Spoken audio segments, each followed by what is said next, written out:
परमपिता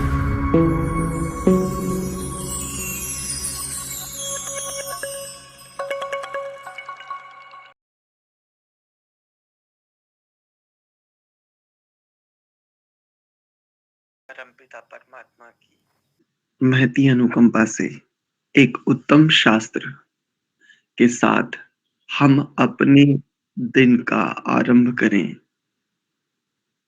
ऐसी उत्तम व्यवस्था प्रभु ने हम सबके लिए सहजता से प्रदान की है। इसके लिए प्रभु के प्रति अत्यंत कृतज्ञता, श्रद्धा। मंत्र पाठ।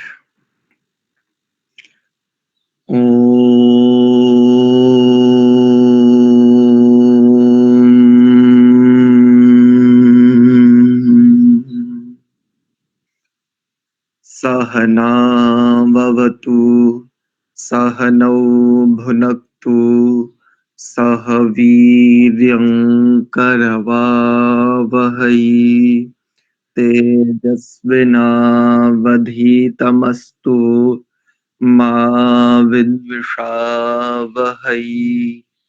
ओम शांत शांत शांतिः।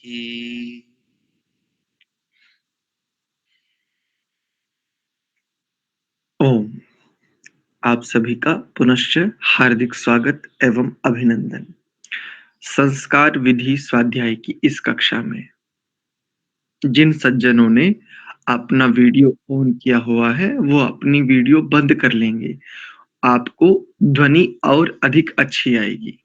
केवल ऑडियो पर रहेंगे तो इसकी रिकॉर्डिंग भी अच्छे से हो पाएगी और आपको भी ध्वनि बहुत स्पष्टता से आएगी। आइए हम प्रारंभ करते हैं। संस्कार विधि मुख्य रूप से जीवन में व्यवहारों को लेकर बात करने वाला एक ऐसा ग्रंथ कि जिन व्यवहारों से किसी भी मानव का, किसी भी मनुष्य के का बचना अत्यंत कठिन है। कोई ना कोई व्यवहार तो प्रत्येक मनुष्य को करना ही पड़ता है। इन व्यवहारों से कोई भी नहीं बच सकता, चाहे वो शास्त्रों के समीप हो अथवा शास्त्रों से दूर। वैदिक परंपरा इन सिद्धांतों को जानता हो अथवा नहीं जानता हो, तब भी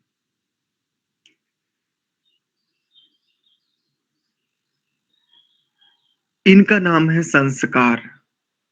तो कोई ना कोई, कुछ ना कुछ संस्कार तो प्रत्येक मनुष्य के जीवन में कभी ना कभी आते ही हैं। लेकिन ये संस्कार होते क्या हैं, इनकी विधि को लेकर के जो ये बात करने वाले हैं, उससे पूर्व हम इस ग्रंथ को पढ़ेंगे, अपनी पूरी शक्ति लगाकर पढ़ेंगे। किंतु हमारा ये प्रयास रहेगा कि हम प्रत्येक सिद्धांत को सरल रूप में, जैसे बच्चों को समझाते हैं, प्रत्येक सिद्धांत का सार सरल रूप में हम आपको कुछ बताते चलें। और यदि आप उसके नोट्स बना लेवें, उसको आप लिख लेवें, तो आपके लिए अधिक लाभकारी होगा। सबसे पूर्व संस्कार शब्द का अर्थ क्या है? संस्कार को लेकर के अनेकों सारी बातें आएंगी, आगे भी आप पढ़ेंगे। मुख्य रूप से एक स्मृति का उद्धरण आपके समक्ष रखता हूं। जन्मना जायते शूद्रा संस्कारात द्विजोच्यते। अर्थात जन्म से सभी शूद्र उत्पन्न होते हैं, संस्कारों के उपरांत किसी को भी द्विज बनने का सौभाग्य मिलता है। कितनी उत्तम बात है, कितनी उत्तम व्यवस्था है। एक ही जीवन में दो बार जन्म, द्विज, दो बार जिसका जन्म हो उसको द्विज कहते हैं। एक जन्म माता के गर्भ से और एक जन्म विद्या के गर्भ से। जो विद्या के गर्भ से होने वाला जन्म है, उसी को द्विज कह दिया जाता है। तो संस्कार शब्द के कितने अर्थ होते हैं, देखिए सरलता से सामान्य रूप में आप देखते चलेंगे। सबसे पहले संस्कार शब्द का अर्थ है छाप। दूसरा संस्कार शब्द का अर्थ है पहचान। मैं इनकी संक्षेप में व्याख्या भी बताते जाऊंगा। तीसरा अर्थ है गुण, जैसे गुण और दोष होते हैं ऐसे गुण। और चौथा मुख्य अर्थ है विद्या। तो देखिए, संस्कार शब्द का जो पहला अर्थ है छाप, ये वस्तुतः छाप ही है। जो हम कर्म करते हैं, कुछ भी हम चेष्टा करते हैं, उनकी छाप पड़ती है। कहाँ? अंतःकरण में। उन्हीं छाप को संस्कारों का नाम दिया जाता है। वही छाप संस्कार के रूप में अंकित हो जाते हैं। जैसे माताएं घर में दाल बनाती हैं और दाल को उबालने के बाद जब उसको संस्कारित करती हैं, छोंका लगाती हैं, तो उसके पश्चात भी उसमें कुछ गंध शेष रह जाती है। जैसे किसी पात्र में लहसुन आदि को यदि कूटा जाए तो उसके उपरांत भी उसमें गंध शेष रह जाती है। धनिये को अगर कूटा जाए तो उसमें गंध शेष रह जाती है। इसी प्रकार से तो जो भी हम कर्म करते हैं, उसकी एक छाप हमारे चित्त में शेष रह जाती है। यही शेष छाप संस्कार है। इन संस्कारों के आधार पर वृत्तियां बनती हैं और उन्हीं वृत्तियों से हमारे संपूर्ण जीवन के कर्म किए जाते हैं, कार्य किए जाते हैं, चेष्टाएं की जाती हैं। दूसरा अर्थ पहचान। पहचान कैसे होता है संस्कार शब्द का अर्थ? तो देखो सरलता से समझो। जैसे किसी को देख करके कह दिया जाता है, अरे बहुत उत्तम संस्कार हैं इसके, देखो तो कितना अद्भुत है, इसके माता पिता निश्चित ही बड़े उत्तम धार्मिक रहे होंगे। वहीं दूसरी ओर, अरे ये तो अच्छा व्यक्ति नहीं है, इसके जीवन में तो बड़े दोष हैं। अब ये जो बात कही जा रही है, कितना अच्छा है कितना बुरा है, ये क्या हो रहा है? ये पहचान ही तो हो रही है। और पहचान किस अर्थ पर, किस आधार पर हो रही है? उसके संस्कारों के आधार पर। क्योंकि जैसा छाप शब्द प्रथम अर्थ लेने के पीछे बहुत बड़ा कारण है, अन्य सभी इस छाप में संग्रहित होते चलेंगे। देखिए तीसरा है गुण। तो बिल्कुल गुण भी होते हैं, गुणों के आधार पर भी संस्कार का पता चलता है। और अवगुण भी होते हैं जिनको दोष माना जाता है, किंतु जिनको दोष, जो दोष होते हैं वो संस्कार की कोटि में नहीं आएंगे, वो कुसंस्कार की कोटि में आएंगे। संस्कार की कोटि में केवल गुण आएंगे। और गुण किसको कहते हैं? जिनके धारण करने से जीवन में केवल मात्र उन्नति ही होती हो। जिनके धारण करने से जीवन में केवल मात्र उन्नति ही होती हो, उनको गुण कहेंगे। तो ये संस्कार शब्द का तीसरा अर्थ गुण। आगे देखिए विद्या। तो विद्या क्यों कहें? जब आप प्राक कथन पढ़ेंगे तो प्राक कथन में आप देखेंगे द्विज बनने की व्यवस्था, और कैसे कैसे बनते हैं वो व्यवस्था देखेंगे। लेकिन जैसा मैंने प्रारंभ में ही एक छोटी सी संस्कृत की उक्ति कही, जन्मना जायते शूद्रा संस्कारा द्विजोच्यते। तो द्विबार जन्म, दूसरी बार जो जन्म, और वो विद्या के गर्भ से होता है। तो ये इस आधार पर भी विद्या ही संसार में एक ऐसी व्यवस्था है जो दूसरी बार जन्म देती है। तो इस आधार पर संस्कार शब्द का एक अर्थ विद्या भी हुआ। ये संस्कार शब्द के मुख्य अर्थ थे। अन्य शास्त्रों में जो जो संस्कारों को लेकर के बात कही है, लगभग इन चारों अर्थों में वो संग्रहित हो सकती है, सम्मिलित हो सकती है। इसके अतिरिक्त भी और आगे हम देखते चलेंगे। ये तो संस्कार शब्द के अर्थ थे।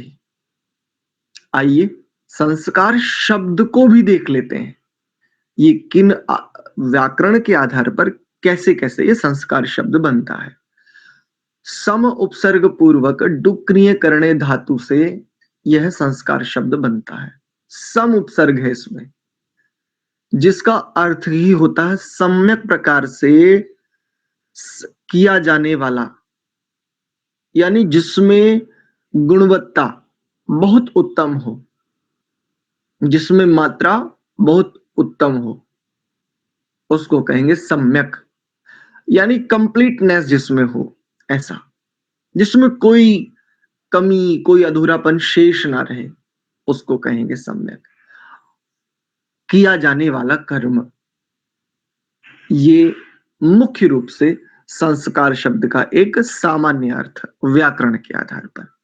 तो ये हमने संस्कारों को लेकर के देखा। आगे चलते हैं।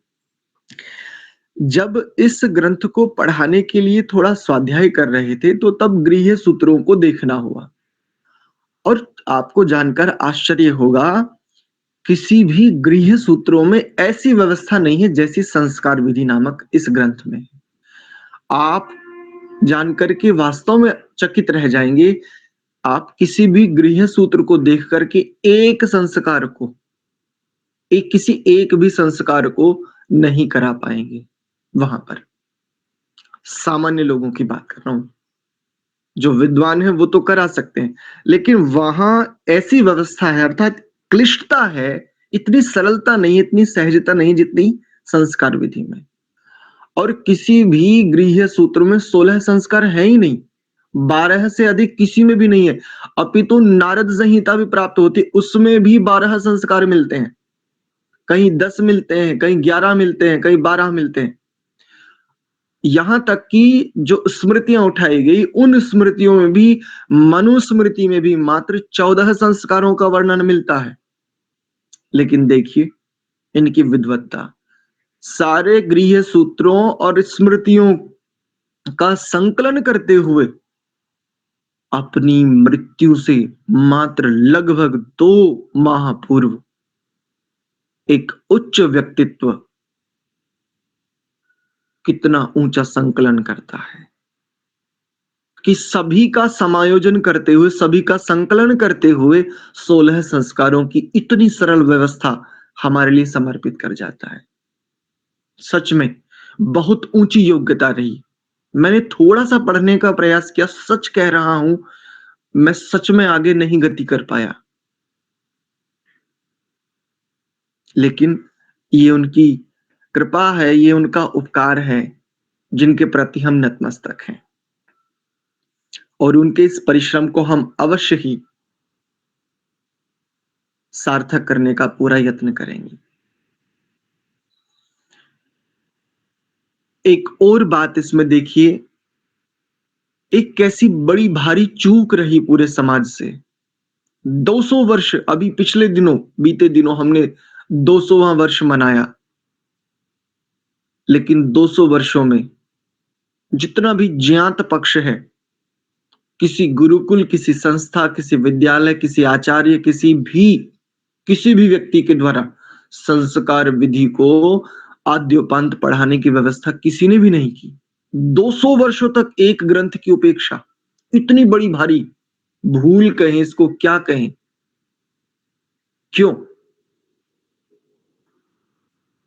अन्य सभी ग्रंथों को, लगभग अन्य ग्रंथों को पढ़ाने के लिए कई लोगों ने प्रयास किया, लेकिन इसके प्रति इतनी उपेक्षा, और वो भी 200 वर्षों तक। एक व्यक्ति अपनी मृत्यु से पूर्व भी कुछ इतना उत्तम करके जा रहा है, और हमने 200 साल तक उसकी उपेक्षा करते रहे। आगे आगे जब हम पढ़ेंगे, आपको बहुत आश्चर्य होगा कितनी उत्तम व्यवस्था है। इसको पढ़ने के कुछ थोड़े से 2-3 नियम हैं, वो आपके साथ साझा कर देता हूं। हम इस कक्षा को 30 मिनट चलाएंगे प्रतिदिन। यह कक्षा प्रातः 5:30 से लेकर के 6 बजे तक होगी। इसमें हम लगभग 20 मिनट तक स्वाध्याय करेंगे, और यदि अंत के 10 मिनट जो बचेंगे, उनमें यदि किसी की शंका अथवा कोई प्रश्न होगा, तो फिर उन प्रश्नों को हम लेंगे। इतना। दूसरी बात, आपका यदि कोई प्रश्न होगा, तो बीच में अपने आप को अनम्यूट नहीं करेंगे, हैंड रेज करेंगे, हाथ उठाएंगे, यानी अपने फ़ोन में आप सीधी तरफ से दूसरा ऑप्शन देखेंगे, वो एक हाथ सा बना हुआ है। उस पर टच करेंगे तो आपका हाथ खड़ा हो जाएगा और मैं फिर आपको कहूँगा कि आपका कोई प्रश्न या शंका है तो कहिए। तो इस प्रकार से व्यवस्था बना कर के रखेंगे। तीसरी और अंतिम बात, आप सभी लोग अग्रज हैं, बड़े हैं, आदरणीय हैं, सम्माननीय हैं। आपका कोई भी अनुशासन से विरुद्ध व्यवहार नहीं होगा, किंतु फिर भी एक बात का बस विशेष ध्यान रखें, आपके प्रश्न विषय से संबंधित हों। विषय से इतर प्रश्न कक्षा काल में ना हो आपके। यदि विषय से इतर आपका कोई प्रश्न हो, तो वो कक्षा के बाद आप पूछ सकते हैं अथवा मुझसे व्यक्तिगत पूछ सकते हैं। बस इतने से ही नियम है। आइए, हम जो यह संस्कार विधि नामक ग्रंथ आरंभ करने वाले हैं, यह ग्रंथ जो मैंने लिया है इस समय आर्ष साहित्य प्रचार ट्रस्ट नामक प्रकाशन है, इसका मैंने ये लिया है। आप लोग भी अपना पुस्तक ले लेवे और पुस्तक के आधार पर पढ़ें। सबसे पूर्व हम इस ग्रंथ का प्राक कथन पढ़ने वाले हैं। तो देखिए, प्रथम संस्करण का प्राक कथन, संस्कारों का महत्व। यद्यपि ये जो प्राक कथन है, ये ऋषि के द्वारा लिखित नहीं है, किंतु इसको पढ़ने के पीछे एक छोटी सी बात कहता हूं, आगे आपको स्वयं स्पष्ट हो जाएगा।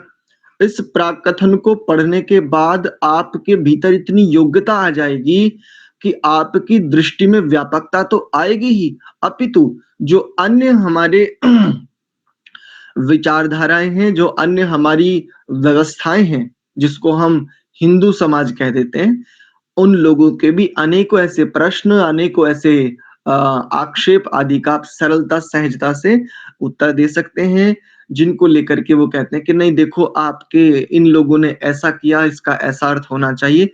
ऐसी बहुत सारी बातें आपको इसमें समझ में आ जाएंगी। देखिए, प्रथम संस्करण का प्राक कथन, संस्कारों का महत्व। मानव जीवन की उन्नति में संस्कारों का विशिष्ट महत्व है। मानव की शारीरिक, मानसिक तथा आत्मिक उन्नति के लिए जन्म से लेकर मृत्यु पर्यंत भिन्न भिन्न समय पर संस्कारों की व्यवस्था प्राचीन ऋषि मुनियों ने बहुत ही सुंदर ढंग से की है। संस्कारों से ही मानव को द्विज बनने का अधिकार मिलता है। महर्षि मनु ने इस विषय में बहुत ही सत्य लिखा है।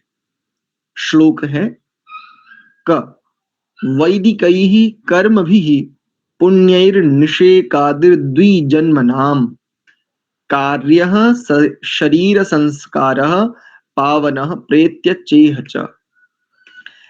अर्थ कर रहे हैं, द्विजों के गर्भाधान गर्भाधान आदि संस्कार वैदिक पुण्य कर्मों के द्वारा संपन्न होने चाहिए, क्योंकि इस लोक तथा परलोक में पवित्र करने वाले हैं।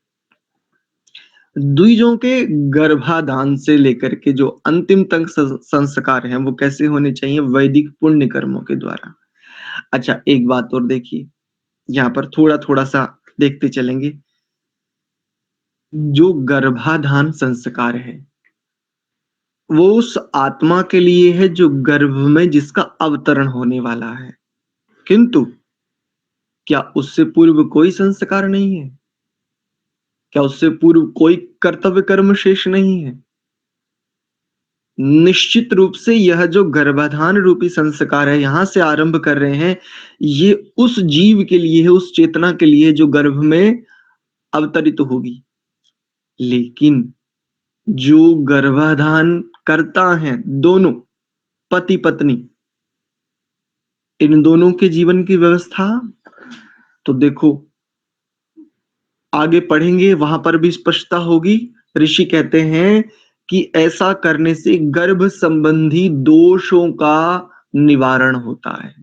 बड़ी ऊंची और बहुत गहरी बात है, जब वहां पर कनेक्ट करूंगा इसके साथ तब समझ में आएगा, लेकिन संक्षेप में अभी समझिए मैंने ये बात क्यों उठाई। कि गर्भाधान से पूर्व जो गर्भाधान करने वाले हैं दोनों पति पत्नी, क्या इनके लिए कोई संस्कार आदि की व्यवस्था नहीं है? तो देखो, उत्तम संतानों की जो अभिलाषा भीतर में है, ये कब पूरी होती है? ये जो गर्भाधान संस्कार की बात यहाँ की है ना, केवल जो वर्तमान में दंपति है इनके द्वारा ऐसी व्यवस्था की जाए और उत्तम संतति प्राप्त हो, प्रायः नहीं हो पाती। इसके पीछे का एक मुख्य कारण समझिए, ये परंपरा से किया जाने वाला अत्यंत आवश्यक कर्म है।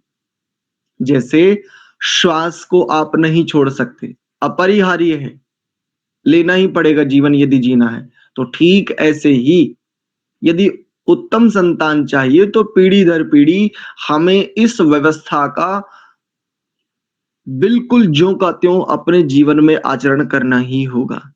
आज हम प्रयास करें, भले ही हमारे लिए प्रयास ना किया गया, यानी वर्तमान में हमारे पास जो यह देह है, इस देह को हमें जहां से ये प्राप्त होनी है, हमारे लिए प्रयास ना किया गया हो, लेकिन हम प्रयास करें और हम चाहें कि अत्यंत उत्तम संतति प्राप्त हो, नहीं होगी। जैसी आपकी अभिलाषा है, जैसी आपकी आकांक्षा वैसी नहीं होगी। लेकिन जैसे हम, जिसको हम कह देते हैं कि हम तो अकस्मात, एक्सीडेंटली, ऐसा एक प्रयोग किया जाता है कि ऐसा ही संतान है हम। तो जो व्यवस्था के आधार पर उत्तम संतति प्राप्त होगी, वो तो तभी होगी जब पीढ़ी दर पीढ़ी इस व्यवस्था का पालन किया जाए। और आगे इसमें एक बात कही कि संस्कार इस लोक में तथा परलोक में पवित्र करने वाले हैं। ये बड़ी उत्तम बात है। इस लोक मतलब वर्तमान जीवन, और परलोक मतलब संस्कार छाप है, और जैसी छाप चित्त में पड़ जाएगी और जैसे कर्मों का आधिक्य होगा, वैसे ही संस्कारों की बहुलता होगी। और यदि जैसे संस्कारों को लेकर के आप अगले जीवन में प्रवेश करेंगे, अगली व्यवस्थाओं में प्रवेश करेंगे, तो निश्चित ही उनके आधार पर आपको पुनः जन्म, पुनः देह प्राप्त होगा। इसलिए संस्कार ही एकमात्र ऐसी संपत्ति है जिसका केवल एक जीवन से संबंध नहीं है, वो आजीवन, वो जन्मों तक चल सकता है। मैं तो एक बात ये भी कह सकता हूं कि मुक्ति पर्यंत, जब तक मुक्ति ना हो तब तक भी कोई संस्कार आपके साथ जा सकता है। संस्कारों के साथ तीन शब्द आपको मिलेंगे, एक सामान्य संस्कार, एक कुसंस्कार और एक सुसंस्कार। तो ये जो सुसंस्कार वाली बात है, ये और संस्कार, ये दोनों सिमिलर ही हैं, ये दोनों समान ही हैं। बस इसको और विशेषता देने के लिए सु शब्द का प्रयोग किया जाता है। और कुसंस्कार मतलब अवगुण, दोष, जिनका छोड़ना आवश्यक होता है। ठीक है, आगे देखिए। आगे ख, गार्भैर होमैर जात कर्म चौड़ मौंजनी निबंधनैः वैजिकं गार्भिकं चैनो द्विजानामपमृज्यते। मैंने ये क्यों कहा, तो देखो ये इस श्लोक में भी आ गया। कह रहे हैं गर्भ संबंधी हवन, गर्भाधान, पुंसवन तथा सीमंतोनयन संस्कार, जात कर्म, चूड़ा कर्म और उपनयन संस्कारों के द्वारा द्विजों के गर्भ एवं वीर्य संबंधी दोष दूर हो जाते हैं। जो मैं अभी ऊपर कह रहा था, देखो ये बात यहाँ पर है। ये जो यज्ञ की परंपरा है, ये जो गर्भाधान से पूर्व यज्ञ, पुंसवन संस्कार से पूर्व यज्ञ, सीमंतोनयन से पूर्व यज्ञ, और इन यज्ञों में अलग अलग विधान है। आगे आप देखेंगे और बहुत सारी औषधियां आपको अन्य भी मिलेंगी, क्योंकि अन्य भी कई सारे संदर्भ ग्रंथों को लेकर के हम आगे चलेंगे। तो अलग अलग संस्कार में अलग अलग औषधियों से आहुतियों का वर्णन है, अलग अलग खान पान की व्यवस्था का वर्णन है, अलग अलग प्रकार की औषधियों का सेवन ऐसा ऐसा करें, ये वर्णन मिलता है। तो यहाँ पर वस्तुतः इन संस्कारों के द्वारा द्विजों के गर्भ और वीर्य, यानी स्त्री और पुरुष दोनों के लिए इनकी उपादेयता है, केवल किसी एक के लिए नहीं है। यदि समाज में किसी को प्रायः चलता है कि संस्कार किसके लिए, बच्चों के लिए, संस्कार किसके लिए कि चलो स्त्रियों के लिए, और एक प्रायः तर्क दिया जाता है क्योंकि स्त्री ही तो वो भूमि है जहां से संतति का निर्माण होना है। हम तो चाहे कैसे भी चलेगा, हमारा आचरण भ्रष्ट हो तो भी चलेगा, बिल्कुल नहीं। यहाँ स्पष्टता से कह दिया है कि वीर्य संबंधी दोष और गर्भ संबंधी दोष दोनों दूर होते हैं।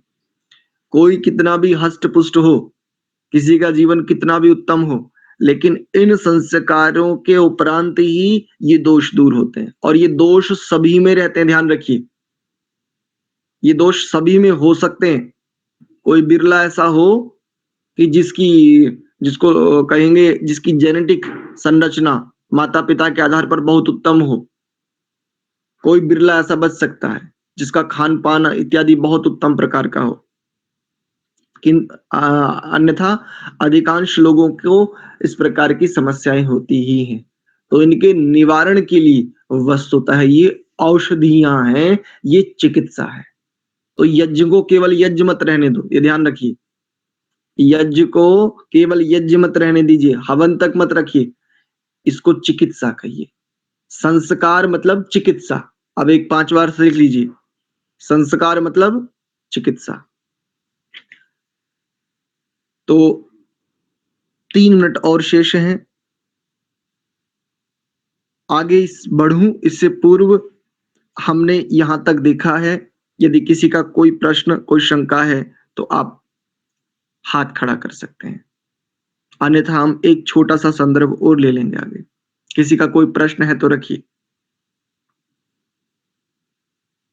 नहीं है, ठीक है, आगे चलते हैं। हाँ आचार्य जी, ये सोमवार मंगल बुध ये तो 5:30 से 6 के बीच में होगी। रुकिए, और म्यूट कर दीजिए, हाँ, मैं उत्तर दे देता हूँ। अब कक्षाएं प्रतिदिन 5:30 से 6 ही होंगी, सारा कंफ्यूजन खत्म। जी मधुमाता जी। नमस्ते आचार्य श्री। जी नमस्ते। यहाँ एक अर्थ में लिखा है पुण्य कर्मों के द्वारा, तो जी इसका अभिप्राय क्या होगा? इसका अभिप्राय क्या हुआ? देखिए, वैदिक कर्म वो केवल स्वयं के लिए हो सकते हैं, वो अपने परिवार के लिए हो सकते हैं। पुण्य किसको कहते हैं? जब हम स्वयं से अतिरिक्त अन्यों के लिए भी, जिसको परोपकार कहते हैं, दूसरे के उपकारार्थ जब हम कुछ कर्म करते हैं तो उसको पुण्य कर्म कहते हैं। क्योंकि वैदिक कर्म स्वयं के लिए भी तो हो सकते हैं। भाई वैदिक कर्म है कि उत्तम से उत्तम भोजन, उत्तम से उत्तम व्यवस्थाएं, उत्तम से उत्तम सुख, तो ये स्वयं के लिए हो सकता है। लेकिन यहाँ पर पुण्य शब्द जो है वो ये कहने वाला है कि परोपकारार्थ, जब व्यक्ति में परोपकारार्थ भावना होती है तब वो पुण्य कर्म के रूप में लिया जाता है। ठीक है जी। मुझे इसका ना पूरा नहीं समझ आया। जैसे द्विजों के गर्भाधान आदि संस्कार वैदिक पुण्य कर्मों के द्वारा संपन्न होने चाहिए, ये पूरा अर्थ नहीं समझ आ रहा। पुण्य तो समझता आता था जी। यहाँ पर विधान अर्थ में करने चाहिए, जैसे भवेत लोट लकार का प्रयोग किया जाता है या विधिलिंग का। 2 प्रकार के लकार होते हैं जिनमें आज्ञा अर्थ होता है या विधि अर्थ होते हैं। एक लोट लकार होता है और एक विधिलिंग लकार होता है। तो जहां पर इन दोनों लकारों का प्रयोग किया जाता है, इनका अर्थ आज्ञा अर्थ में अथवा विधि अर्थ में किया जाता है। तो यहाँ पर संपन्न होने चाहिए, ये एक विधि की जा रही है कि जो द्विज है, और द्विज कौन है? जिसका दूसरी बार जन्म हो। और दूसरी बार जन्म किसका होता है? जिसके इस प्रकार के संस्कार हो रहे हो, गर्भाधान से लेकर के, यानी यूं समझिए एक युवक और युवती का विवाह हुआ, और विवाह के उपरांत ये जो विवाह है ये तो वैदिक व्यवस्था से हुआ ही है। इसके उपरांत जब ये गर्भाधान करेंगे, वो गर्भाधान से पूर्व भी जो संस्कार की बात है, जो चिकित्सा की बात है, जो संयम की बात है, निश्चित रूप से ये जो विवाह व्यवस्था है, ये विवाह व्यवस्था संतानोत्पत्ति के लिए, इसका मुख्य अर्थ यही है। संतानोत्पत्ति और अन्य जो आश्रमी है उनके पालन पोषण के लिए है, भरण पोषण के लिए, लेकिन मुख्य प्रयोजन संतानोत्पत्ति ही है। तो जब ये गर्भाधान करेंगे दोनों, उससे पूर्व की जाने वाली चिकित्सा यहां से आरंभ होता है। और ये कौन करेंगे? जो द्विज हैं, क्योंकि जो द्विज नहीं वो करेंगे ही नहीं, क्योंकि वो उसका महत्व समझेंगे ही नहीं। ठीक है, ये यहां से आरंभ होकर के आदि शब्द से अन्य संस्कारों की बात है। तो जिनके स्वयं के संस्कार हुए हो, जो संस्कारों को स्वयं समझ पाए हो, वही इसको महत्व देंगे। अन्यथा विवाह के उपरांत संयम रख पाना और चिकित्सा आदि ये व्यवस्थाओं में चल पाना ये कठिन होता है। ठीक है जी। तो पुण्य कर्म यानी हमें उत्तम संतति प्राप्त हो, इसके लिए कर्म, और उसमें भी हम उपकार यानी अन्य जीवों के हित के लिए कुछ ऐसे प्रयास करें अपनी ओर से, तो उस रूप में। ठीक है जी ठीक है, पूर्णतः तो स्पष्ट नहीं हुआ, लेकिन ठीक है, आगे हो जाएगा। चलिए ठीक है, तो आज की कक्षा का समय हो गया, हम कक्षा को यहीं विराम देते हैं। परमपिता परमात्मा के लिए बहुत सारा धन्यवाद, जिनकी कृपा से हम यह उत्तम प्रयास आरंभ कर आगे लेकर के चल पाएंगे। और आप सब लोगों के लिए भी बहुत सारा धन्यवाद। एक बार ओम का उच्चारण करेंगे और कक्षा को विराम देंगे।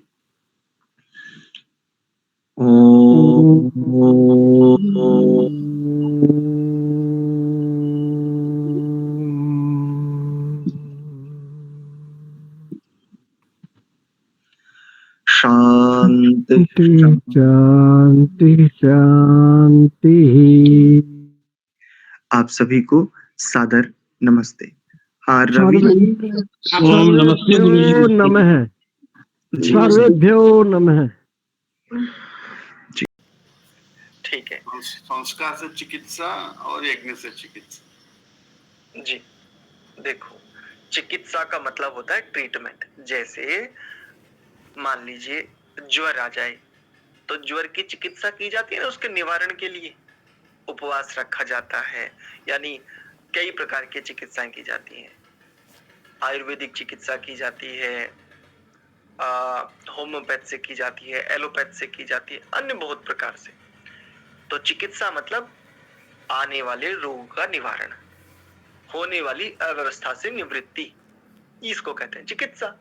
और संस्कार मतलब जिनके आधार पर जीवन खड़ा होता है, मनुष्य का जीवन जिनके आधार पर मनुष्य को मनुष्य जिस आधार पर कहा जाता है, उनको कहते हैं संस्कार यानी व्यवस्था। संस्कार मतलब एक व्यवस्था, सुव्यवस्था। जैसे घर को बनाने के लिए नींव की आवश्यकता होती है, वैसे ही मनुष्य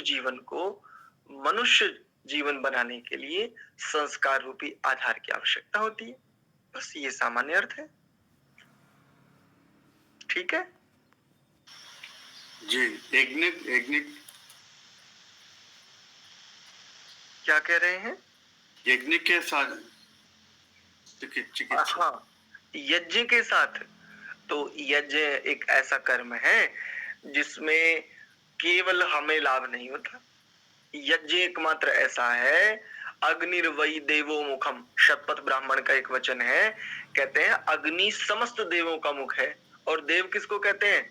तो देवों के लिए देखो, धातु भी देखेंगे तो धातु बहुत बड़ी है जिससे देव शब्द बनता है ना। तो देव शब्द जिस धातु से बनता है वो धातु बहुत बड़ी है, और देव शब्द से मुख्य अर्थ लिया जाता है जो देने वाले होते हैं, जो देने वाले वो देव। तो समस्त देवों को हम नहीं दे सकते। यदि हम ऐसे देना चाहें कि जैसे हम किसी को मान लीजिए भोजन दे देवे, वस्त्र दे देवे, किसी की सहायता कर देवे, किसी की चिकित्सा करा देवे, किसी की शिक्षा का प्रबंध कर देवे, ऐसे सभी देवों को हम नहीं दे सकते। लेकिन एकमात्र अग्नि ऐसी है जो सब देवों को उनका भाग पहुंचा सकती है। और उसके लिए ये जो यज्ञ रूपी व्यवस्था है, तो ये वही है कि समस्त देवों तक उनका भाग पहुंच जावे। अग्नि का कार्य होता है पदार्थों को सूक्ष्म रूप में परिवर्तित कर उनको सुदूर तक भेज देना, फैला देना। ठीक है जी रामपाल जी। इसी को चिकित्सा कहते हैं। इसको यज्ञ को धर्म चिकित्सा कहते हैं जी। नहीं नहीं नहीं नहीं ये थोड़ा अलग हो जाएगा। ठीक है म्यूट कीजिए। यज्ञ को, ठीक, मैं बताता हूँ, उत्तर देता हूँ। यज्ञ को धूम चिकित्सा नहीं कहते, धूम चिकित्सा दूसरी होती है। चिकित्सा दूसरी होती है। देखो इसका एक वर्तमान में विकृत रूप दिखाता हूँ। धूम चिकित्सा वस्तुतः धूम चिकित्सा ही होती है, जिसमें धुएं से चिकित्सा की जाती है। जैसे वर्तमान में देखो तो गांव में कहीं कहीं आप जाएं तो गांव में आज भी माताएं क्या करती हैं, जब कोई पशु किसी को जन्म देता है, जैसे गाय किसी नवजात बछिया बछड़े को जन्म देती है या कोई भी पशु इस तरह से जन्म देता है, तब माताएं जो अग्नि है यानी अंगारे लेकर के, वो उपले का भी हो सकता है, वो लकड़ी का भी हो सकता है, प्रायः तो गोबर के उपले का ही होता है, और उसके ऊपर कई सारी औषधियां डाल करके और एक धुआं सा करती हैं। बचपन से हम भी देखते आएंगे, आप आए हैं, आपने भी देखा होगा। इसको धूम चिकित्सा कहते हैं।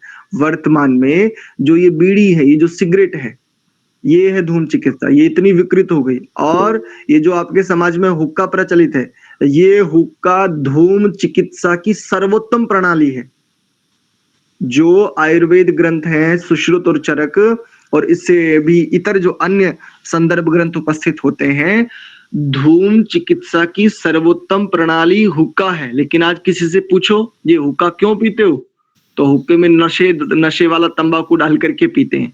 लेकिन उसमें पीतल का वो नीचे का होता था जिसमें पानी भरा होता था, और वो नली होती थी वो एक अलग लकड़ी की होती थी। तो इन सब के मिश्रण से जो वो धुआं भी फिल्टर होकर के आता था और उस धुएं से चिकित्सा की जाती थी। आपको जानकर आश्चर्य होगा, मरणासन व्यक्ति को एक बार हुक्के से ही जो धूम चिकित्सा कराने के बाद उस तक को बचा लिया जाता था। वर्तमान में जिसको कहेंगे कि इसको वेंटिलेटर पे डाल दो, नहीं तो बचेगा नहीं। तो ऐसी ऐसी पद्धतियां, ये है वास्तव में धूम चिकित्सा। यज्ञ को धूम चिकित्सा नहीं कहते। ऐसे कुछ भी कुछ मतलब कुछ को कुछ में नहीं घुसेड़ना, ये ध्यान रखिए। आप भले ही आयु में बड़े हैं, अनुभव हैं, लेकिन कुछ भी नहीं कहना। यदि नहीं पता है तो हम आपस में एक दूसरे से मिलकर के जान सकते हैं। यज्ञ धूम चिकित्सा नहीं है, यज्ञ तो यज्ञ ही है, हवन ही है, विस्तार है एक प्रकार से। ये एक पुण्य कर्म है। ठीक है रामपाल जी। आचार्य जी जी, यदि हृदय मिलाकर यज्ञ किया जाए तो औषधि आ जाएंगी, हृदय की चिकित्सा हो जाएगी। पित्तेष्टि मिलाकर जो है उसमें डाला जाए तो चूंकि सामग्री इस तरह से बनाई गई है अब। और जैसे वो है ये और कुछ है, कितनी ही स्वामी रामदेव ने इजाद की है। तो सामग्री में उन रोगियों के साथ, उन रोगियों के लक्षण के अनुसार उस समय उन्हें बैठाकर हवन किया जाए तो अवश्य ही लाभ होता है जी। ठीक है, मैं लाभ के लिए थोड़ी मना किया, मैंने ये उत्तर दिया। आपने कहा ना कि यज्ञ ही धूम चिकित्सा है, मैंने इसका उत्तर दिया। मैंने ये थोड़ी ना कहा है कि यज्ञ से लाभ नहीं होता। निश्चित रूप से आचार्य जी आगे अमेंड करूंगा। ठीक है, मैंने ये थोड़ी ना कहा। निश्चित रूप से ये जो पुत्रेष्टि यज्ञ है, ये क्या है? पुत्रेष्टि जो यज्ञ है ये क्या है? मैं कोई निषेध थोड़ी कर रहा हूं, मैं केवल इस बात का निषेध कर रहा हूं कि यज्ञ धूम चिकित्सा नहीं है। धूम चिकित्सा का अर्थ ये जिसमें धुआं हो, धुएं से की जाने वाली चिकित्सा को धूर्म चिकित्सा कहते हैं, जो वर्तमान में धूम चिकित्सा हो गई है। वस्तुतः तो इसका शुद्ध नाम धूर्म, धुएं को धूर्म कहते हैं। अस्तु, ठीक है, चलिए, बहुत सारा धन्यवाद आप सभी के लिए, सादर प्रणाम।